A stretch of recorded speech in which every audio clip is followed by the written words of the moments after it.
గజం ఆ పోలే తీసుకున్నాను. వాడే 100 గజాలు కావాలంటే అడుగు గుడికి ఇంత డొనేషన్ ఇస్తాడు. మంచి మరిపోలేదు. ఇప్పుడు అందరూ గజం కోసం పిక్కులేడు చచ్చిపోతూ ఉంటారు. పెద్దదిగా ఉండేటప్పుడు ల్యాండ్ వాటి దగ్గర డొనేషన్ ఇవ్వడానికి ప్రిపేర్ అయి ఉంటాడు. విశాఖపట్నం సిటీలో మామిడి పండు 50 రూపాయలు ఎంతో అయిపోయింది అనుకోండి. అప్పుడు ఎవడైనా వచ్చాడు ఒక మామిడి పండు దయచుకుని తినేస్తారు. వాళ్ళకి ఏమన్నా వాళ్ళంతా వెళ్ళిపోయిన తర్వాత అమ్మ ఇప్పుడు మామిడి పండు తినొచ్చు అంటే అది పెట్టవలసి వస్తుందేమో సిటీస్లో. అదే ఇంట్లో 4 మామిడి పళ్ళు ఉన్నాయనుకోండి, మామిడి తోట వాళ్ళు అమ్మడం అనుకోండి, 4 మామిడి చెట్లు ఉండి విరగ్గేసాయి అనుకోండి, ఏం చెప్తాడు అన్నాడు? ఎవడన్నా వస్తాడా ఇద్దామని చూస్తుంటాడు, లేదా కులిపోతాయి. అయిపోయింది అన్నాడు.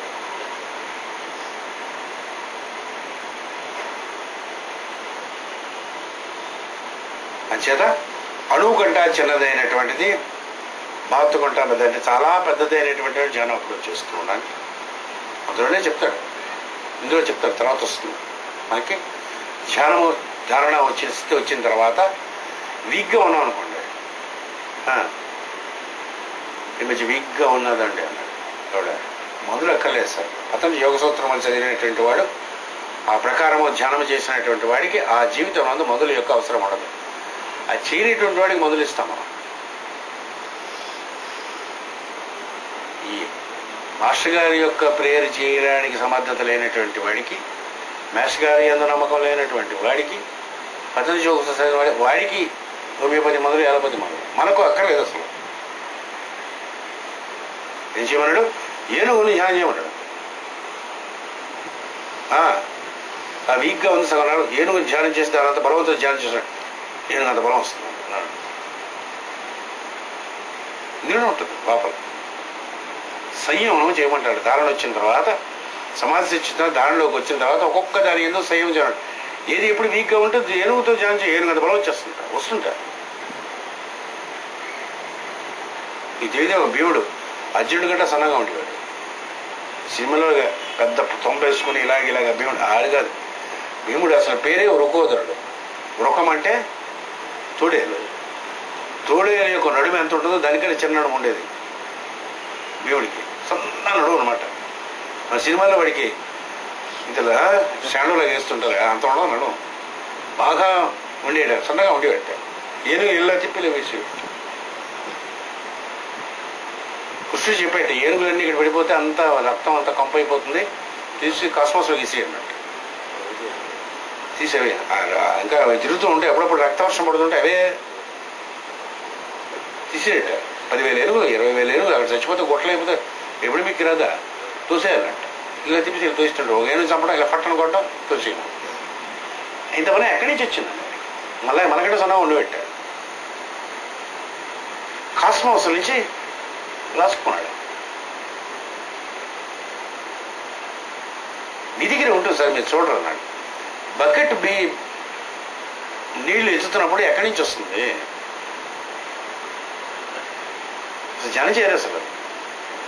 పెన్ను ఎత్తుతున్నప్పుడు, ఈ వాచి ఎత్తుతున్నప్పుడు ఉన్నటువంటి బలానికి, ఈ గ్లాస్ ఎత్తుతున్న బలానికి, బకెట్ ఎక్కుతున్నటువంటి బలానికి 50 కేజీలు బియ్యం ఎత్తిస్తారు కదా, ఎత్తి టక్కన పడేస్తుంటారు. ఎక్కడి నుంచి వస్తున్నారు?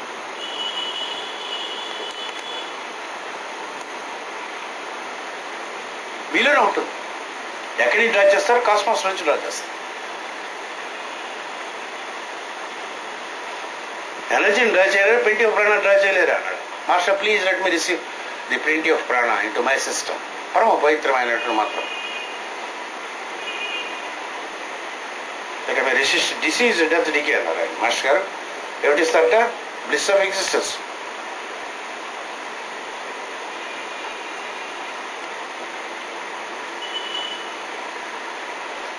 మన మీద నమ్మకం తోస్తారు, మన మీద మనకే. ధ్యానం చేసుకోండి. పతంజలి చెప్పినటువంటి మార్గం మన యందు చిత్తవృత్తి నిరోధం అవుతుంది. చిత్తవృత్తి ఈ విఘ్నములు, ఈ క్లేశములు సరే, ఈ గొడవ అంతా అన్నాడు క్లీన్ చేసిండి. అదే యోగం అంటే. యోగం అంటే togetherness of all planes of consciousness, living simultaneously in all planes of consciousness. Highest ఏదైతే ప్లేన్ ఉంటుందో దాంట్లో నుంచి కింద లోకాలు పనిచేయడం.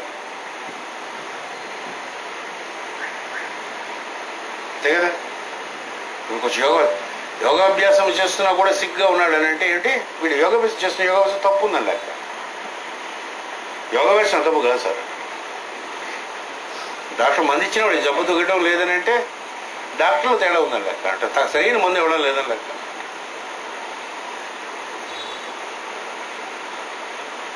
కరెక్ట్ మందు ఇచ్చాడు పోయాడు అనుకోండి, అంటే కరెక్ట్ మందు ఇచ్చాడని లెక్క. ఒక గొడవ అయిపోతుంది. అయితే జబ్బుని దగ్గర ఆడినా పోవాలి, ఏదో కూడా అవ్వాలి. ఎంతకని అలాగా సంవత్సరాలు జబ్బుడు అలా జబ్బులు పెట్టుకోవడం అన్నమాట.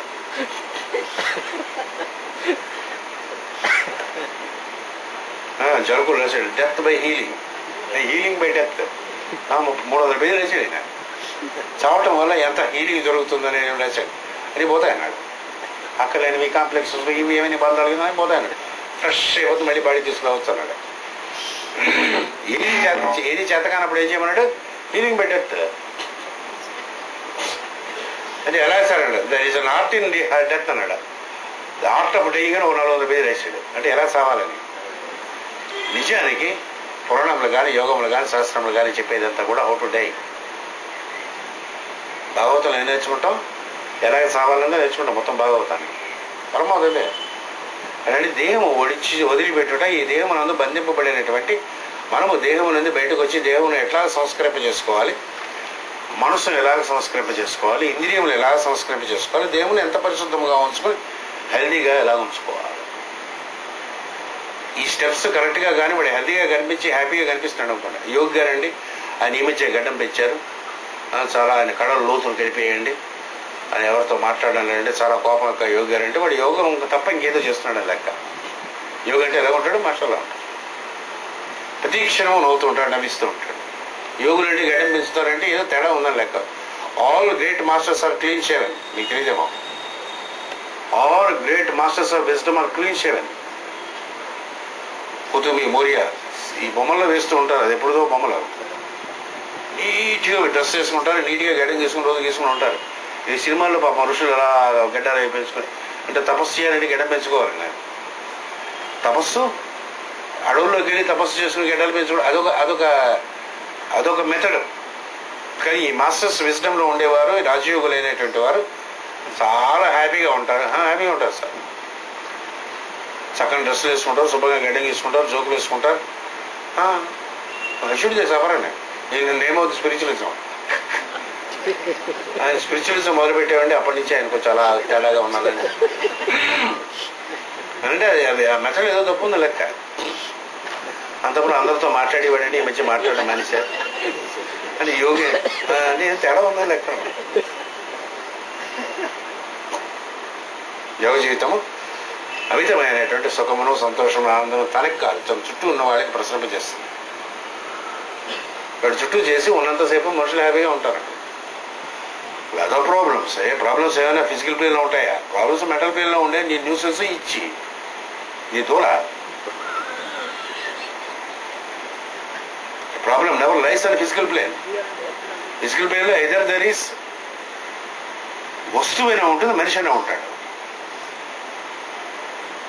నీకు ట్రాన్సాక్షన్ చేయకుండా మనం ఏదేదో తీసుకుని ఊరకనే కంపెనీకి డబ్బులు, అది ప్రాబ్లం.